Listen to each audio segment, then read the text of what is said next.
जय श्री कृष्णा दोस्तों, आपका स्वागत है। एक बार माता लक्ष्मी क्षीर सागर में भगवान विष्णु के पैर दबा रही थी, तो पैर दबाते दबाते माता लक्ष्मी ने भगवान विष्णु से कहा, हे प्रभु, आज मेरे मन में 3 प्रश्न उठ रहे हैं। यदि इन 3 प्रश्नों के उत्तर देकर आप मुझे संतुष्ट करेंगे तो मेरे मन को बहुत शांति मिलेगा। तब भगवान विष्णु कहते हैं, हे देवी, आखिर तुम्हारे मन में कौन से 3 प्रश्न है? तो माता लक्ष्मी कहती हैं, हे प्रभु, वह कौन सी स्त्री होती है जिसके भाग्य में संतान का सुख नहीं होता है? दूसरा प्रश्न है कि कौन सी स्त्री समय से पहले विधवा हो जाती है?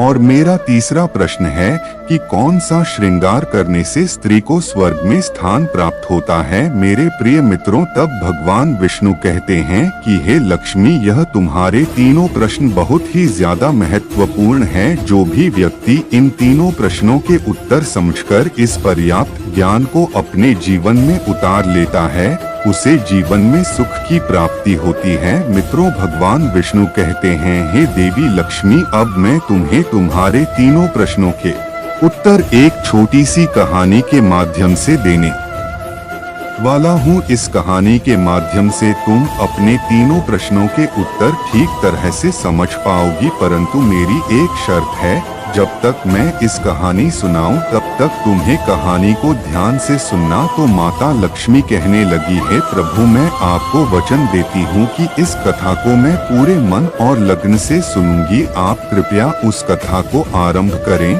तो मित्रों, आप सभी से विनती है कि आप भी इस कथा को पूरा जरूर सुने। इसे आधा अधूरा सुनना पाप माना जाता है। कथा शुरू करने से पहले कमेंट में जय मां लक्ष्मी और जय श्री हरि विष्णु अवश्य लिखें मेरे प्रिय बंधु। भगवान विष्णु कहते हैं, हे लक्ष्मी, किसी राज्य में एक छोटा सा नगर था। उस नगर में एक सेठ रहता था। उस सेठ के 2 बेटे थे और सेठ के बेटों की शादी भी हो चुकी थी। सेठ की पत्नी और सेठ के बड़े बेटे दोनों का ही स्वभाव दुष्ट प्रवृत्ति का था, इसलिए सेठ की पत्नी अपने बड़े बेटे की पत्नी से बहुत ही ज्यादा प्यार करती थी। मगर छोटे बेटे की पत्नी जो थी वह बड़े ही अच्छे स्वभाव की थी और वह एक पतिव्रता स्त्री भी थी और पूरे घर का सारा काम आज भी वह अकेले ही करती थी। इतना कुछ होने पर भी सेठ की पत्नी और बड़े बेटे की पत्नी छोटी बहू का हमेशा ही अपमान करती रहती थी। मित्रों, भगवान विष्णु कहते हैं, हे लक्ष्मी, सेठ के बड़े बेटे की बहू को एक बेटा था और छोटी बहू को एक पुत्री थी। सेठ की पत्नी हमेशा पुत्र को लेकर छोटी बहू को ताना मारती रहती थी, लेकिन वह क्या कर सकती थी? वह हमेशा उनके ताने सुनती रहती थी। मित्रों, तब भगवान विष्णु कहते हैं, हे लक्ष्मी, अब मैं तुम्हें छोटी बहू की कहानी अच्छे तरीके से समझाती हूँ। इस कहानी से तुम्हें तुम्हारे पहले प्रश्न का उत्तर प्राप्त होगा। तुम्हारा पहला प्रश्न था कि कौन सी स्त्री के भाग्य में पुत्र की प्राप्ति नहीं होती है? तब भगवान विष्णु कहते हैं, है देवी, उस सेठ की जो पत्नी थी वह पहले से ही बड़े ही दुष्ट स्वभाव की थी। उसके कुटिल स्वभाव से सभी घर वाले बहुत ही ज्यादा परेशान थे, परंतु अपनी सीधी साधी छोटी बहू को वह कुछ ज्यादा ही परेशान करती रहती थी। उसको सताने में उसको बहुत ही ज्यादा आनंद आता था। सेठ के छोटे बेटे की पत्नी का नाम राधिका था। वह बेचारी राधिका सुबह जल्दी उठक के अपने कामकाज में जुट जाती थी। इतना करने पर भी सेठ की पत्नी की निगाह में राधिका हमेशा टकती रहती थी। एक दिन की बात है, राधिका घर में झाड़ू लगा रही थी तो सेठ की पत्नी बोली कि तेरे हाथ में जान नहीं है क्या? तू जल्दी जल्दी झाड़ू लगा, मैं मंदिर जा रही हूँ। मेरे लौटकर आने से पहले तू भोजन बनाकर तैयार रखना और आते ही मैं उस भोजन को ग्रहण करूँगी। और सुन, एक अन्न का दाना भी बर्बाद ना हो पाए। वह बेचारी करती भी तो क्या, वह अपनी सास की बातों को सुनती रही और घर की साफ सफाई करने के बाद राधिका खाना बनाने में लग गई। खाना बनाते समय वह मन में सोच रही थी कि मैं इतना काम करने के बाद भी एक पल के लिए चैन की सांस नहीं ले पाती हूँ और मेरी सांस हर समय मेरे काम में कोई ना कोई गलती निकालती रहती है। राधिका यह सब सोच ही रही थी, इतने में दरवाजा खटखटाने की आवाज आई तो राधिका ने सोचा कि अभी तो भोजन तैयार ही हुआ है, लगता है मेरी सासू माँ आज बहुत जल्दी ही लौट आई है। और राधिका ने दरवाजा खोला तो उसने क्या देखा कि बाहर दरवाजे पर एक सन्यासी महात्मा खड़े हैं। मित्रों, वह साधु महाराज राधिका से कहता है कि बेटी तेरा सुहाग अमर रहे, बाबा को कुछ भोजन करा दे, मुझे बड़ी तेजी से भूख लग रही है।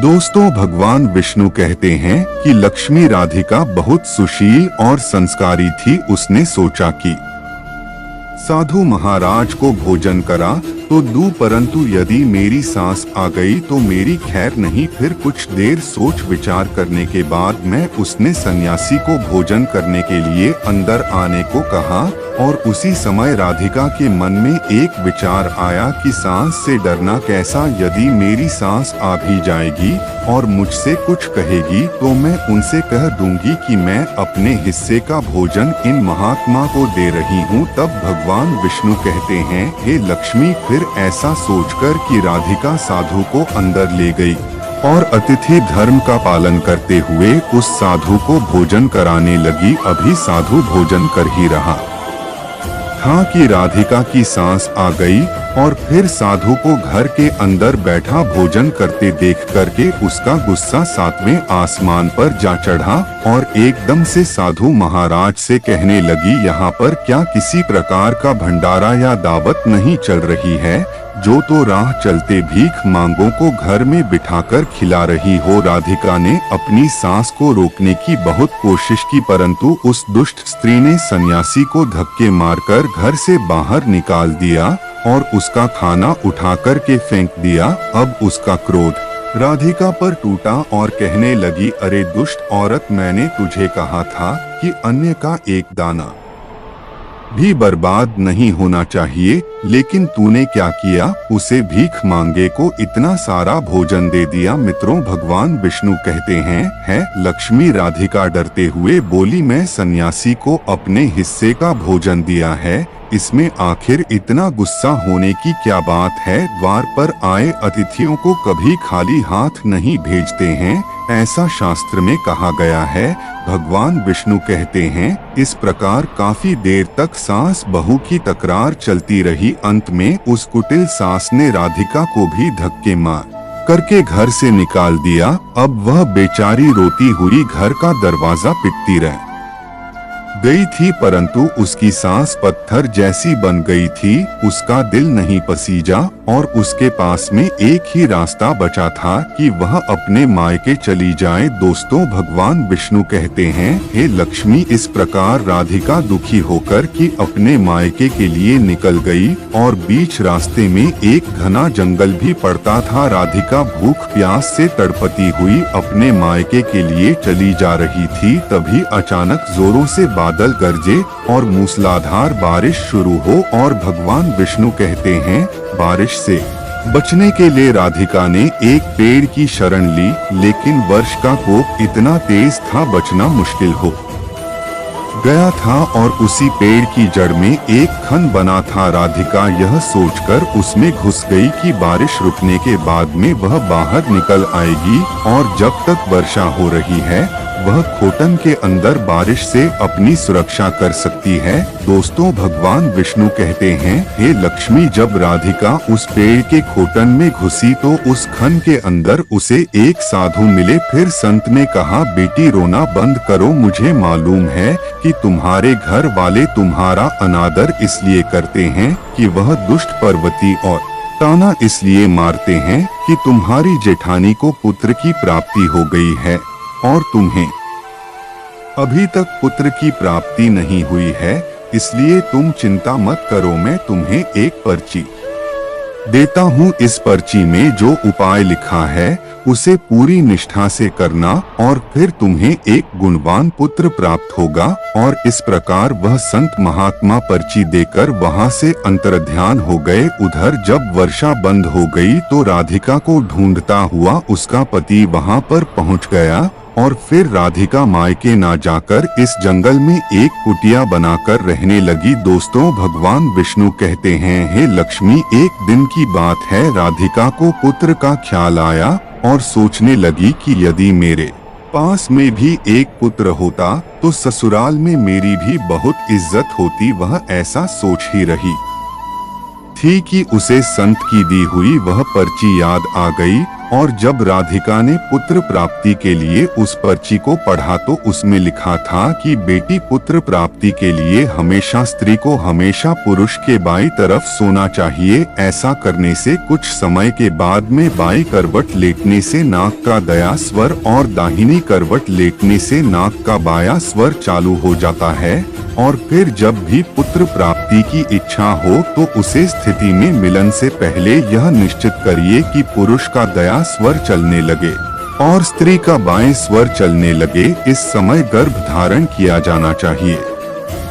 ऐसा करने से निश्चित ही पुत्र की प्राप्ति होती है और इसके विपरीत नाक के स्वर चलने से पुत्री होती है। दर्शकों, पर्ची में आगे लिखा था कि मासिक धर्म शुरू होने के प्रथम 4 दिवस में मिलन से पुरुष रोग को प्राप्ति होता है, 5वीं रात्रि में मिलन से कन्या की प्राप्ति होती है, 6ठी रात्रि में मिलन से पुत्र होता है, 7वीं रात्रि में मिलन से बंध्या पुत्री होती है, 8वीं रात्रि मिलन से ईश्वरशाली पुत्र प्रति होता है, 9वीं रात्रि में मिलन से ऐश्वर्यशाली पुत्री होती है, 10वीं रात्रि में मिलन से अति श्रेष्ठ पुत्र होता है, 11वीं रात्रि में मिलन से सुंदर अच्छे संस्कार वाली पुत्री होती है। दोस्तों, भगवान विष्णु कहते हैं, हे लक्ष्मी, इस प्रकार उस राधिका ने 10वीं रात अपने पति से मिलन किया और गर्भ धारण किया। अब सुबह स्नान आदि क्रिया से निवृत्त होकर के पूजा पाठ करके राधिका का पति लकड़ी काटने चला गया। उसके पति के जाने के बाद तूफान आ गया। अब राधिका की झोपड़ी तूफान में उड़ गई और भारी बारिश होने लगी और फिर राधिका बारिश से बचने के लिए एक पेड़ पर एक पता लिखती है। यह पता इस खन का था जिस खन में राधिका बारिश से बचने के लिए पहले छुप गई थी और राधिका ने पेड़ के ऊपर पता इसलिए लिखा था कि जब उसका पति वापस आए तो पेड़ पर लिखा हुआ पता पढ़कर कि उसी खन के पास आ जाए। दोस्तों, भगवान विष्णु कहते हैं, हे लक्ष्मी, उधर राधिका उस खन में जाकर छुप जाती है जो खन एक पेड़ की जड़ में बना हुआ था। उस पेड़ के पास में 2 राक्षसी का निवास स्थान था। इधर तो वह राधिका वर्ष से बचने के लिए उस खन में छुपी हुई थी और उधर वह दोनों राक्षसी बारिश से परेशान होकर के उस पेड़ की तरफ चली आ रही थी। पेड़ के नीचे आकर के एक राक्षसी कहने लगी, अब तो चला भी नहीं जाता, वरना मन तो कर रहा था कि सोना टापू पर चली जाऊं। तभी दूसरी राक्षस बोली, इसमें क्या बड़ी बात है, यह पेड़ हमें अभी उड़ा करके वही पहुंचा देगा जहां पर सोने का टापू है। ऐसा कहकर कि वह दोनों राक्षसी पेड़ की शख्स पर बैठ गई और पेड़ एकदम से उड़ने लगा। उधर थकी हरी राधिका खन में छुपी हुई थी। खन में घुसते ही राधिका को नींद आ गई थी, लेकिन पेड़ के उड़ने से लगने वाले झटके से राधिका की नींद खुल गई और पेड़ को उड़ता देखकर कि वह एकदम से घबरा गई। दोस्तों, जब राधिका ने खोर से बाहर देखा तो पेड़ की डाल पर 2 राक्षसी बैठी थी और राधिका ने उपस्थिति के साथ समझौता किया और सोचा कि जो होगा अच्छा ही होगा। फिर कुछ देर की उड़ान के बाद में वह पेड़ एक सोना टापू पर पहुंच कर के उतर गया। उधर दोनों राक्षसी को भूख लग रही थी, इसलिए वह दोनों शिकार की तलाश में निकल गई। दोस्तों, भगवान विष्णु कहते हैं, हे लक्ष्मी, उन दोनों राक्षसी जाने के बाद में राधिका खोने और उसने चैन की सांस ली। अब जैसे ही राधिका ने सोना टापू पर फैली रेत को देखा तो एकदम से अचंभित में पड़ गई कि यह रेत तो चमचमा रही है और जैसे ही राधिका ने रेत को हाथों में उठाया तो एकदम से चिल्लाने लगी, अरे यह तो सोना की रेत है और फिर राधिका ने अपनी साड़ी की आंचल में वह जितना रेत बांध सकती थी उसने बांध ली और पुनः आकर के इस खोनम छुप गई। दोस्तों, भगवान विष्णु कहते हैं, इधर तो राधिका को उस खण में वापस जाना हुआ, उधर दोनों राक्षसी पेड़ पर वापस आ गई और वह आपस में कहने लगी, आज तो भरपेट खाना खा कर के पूरी तृप्ति हो गई, अब चलो वापस लौट चलते हैं हम जहाँ से आए थे।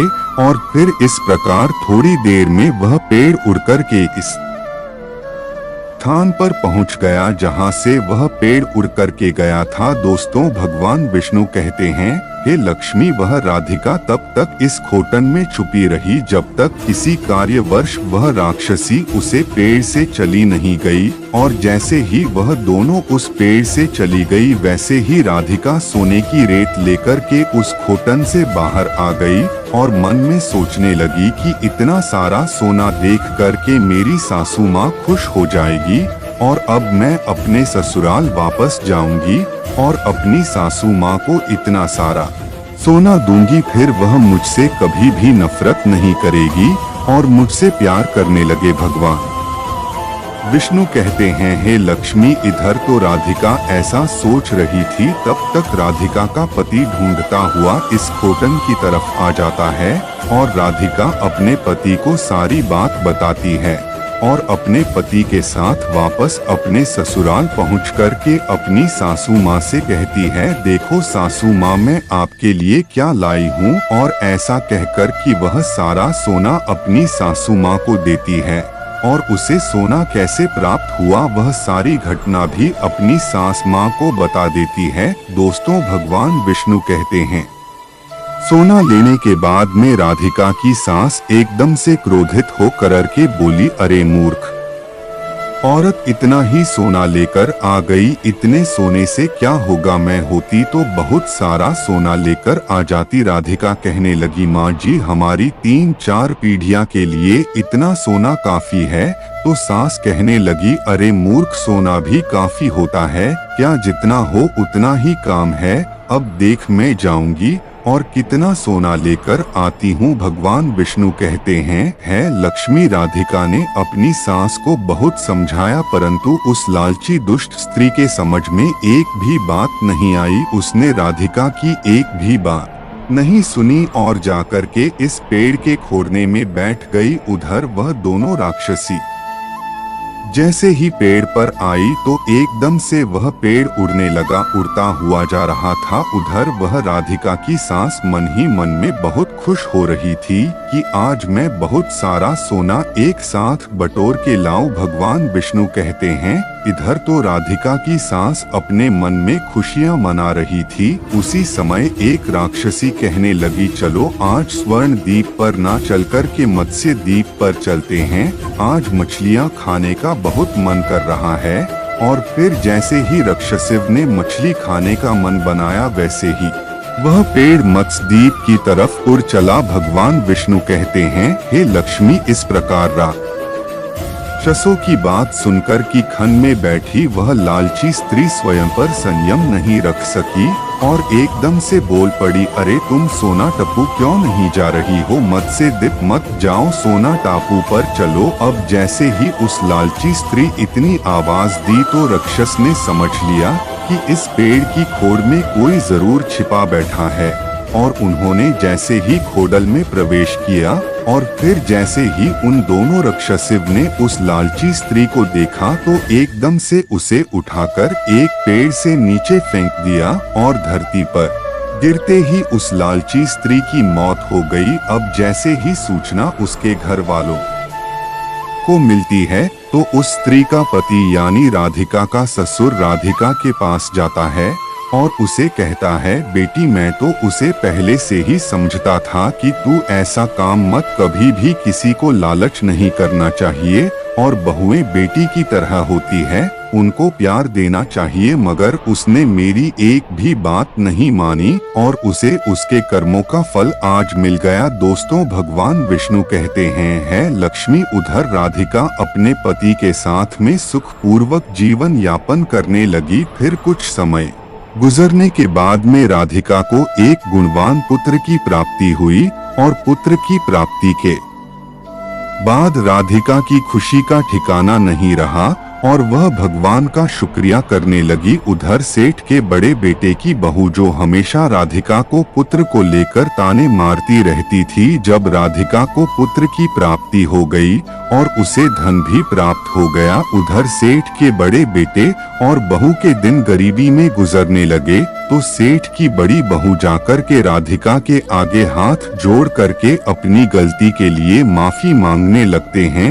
राधिका एक बहुत ही दयावान स्त्री थी और बहुत ही मधुर संबंध वाली स्त्री थी, इसलिए वह अपनी जेठानी को माफ कर देती है और वह जो भी सोना लेकर आई थी उसमें से कुछ सोना वह अपनी जेठानी को भी दे देती है। इस प्रकार वह पूरा परिवार अच्छे से जीवन यापन करने लगता है। भगवान विष्णु कहते हैं, लक्ष्मी इस प्रकार जब समय धीरे धीरे सुख पूर्वक व्यतीत होने लगा, तो सेठ की बड़ी बहू का जो पुत्र था वह अवगुण था, इसलिए सारा धन अवगुणों में बर्बाद कर दिया, और राधिका को जो पुत्र हुआ था वह बहुत ही गुणवान था। वह अपने जीवन में इतना आगे बढ़ा कि उसने अपने माँ बाप का नाम रोशन कर दिया, और फिर जब राधिका और उसकी जेठानी का जीवन समाप्त हुआ तो अधिका को स्वर्ग की प्राप्ति हुई और उसकी जेठानी को नरक में स्थान मिला। भगवान विष्णु कहते हैं, लक्ष्मी तुम्हारा पहला प्रश्न था कि कौन सी स्त्री के भाग्य में पुत्र नहीं होता, तो समझ लो संत के द्वारा दिए गए पचय के विपरीत जो कार्य करते हैं उनके भाग्य में पुत्र योग नहीं होता। लक्ष्मी तुम्हारा दूसरा प्रश्न था कि कौन सा गहना पहनने से स्त्री या पुरुष की दर्दनाक मौत होती है, तो समझ लो वह है लालच रूप गहना जो सेठ की पत्नी ने पहना था और खूब सारा सोना लाने के लालच में खोनो स गई और राक्षसों द्वारा नीचे फेंक दिए जाने के कारण सेठ की पत्नी की दर्दनाक मौत हो गई। लालच रूपी गहना कभी नहीं पहनना चाहिए। लक्ष्मी अब तुम्हारा तीसरा प्रश्न था कि कौन सा श्रृंगार करने से स्त्री को स्वर्ग में स्थान मिलता है, तो वह चरित्र रूपी श्रृंगार है। चरित्रवान और पतिव्रता स्त्री सेठ की छोटी बहू राधिका की तरह स्वर्ग में जाती है, इसलिए हर विवाहित स्त्री को पतिव्रता और चरित्रवान होना चाहिए। मित्रों, आपको यह कहानी कैसी लगी कृपया हमें कमेंट में जरूर बताएं। अगर आपको जानकारी अच्छी लगी तो लाइक और सब्सक्राइब करना ना भूलें। सुनने के लिए थैंक यू। धन्यवाद।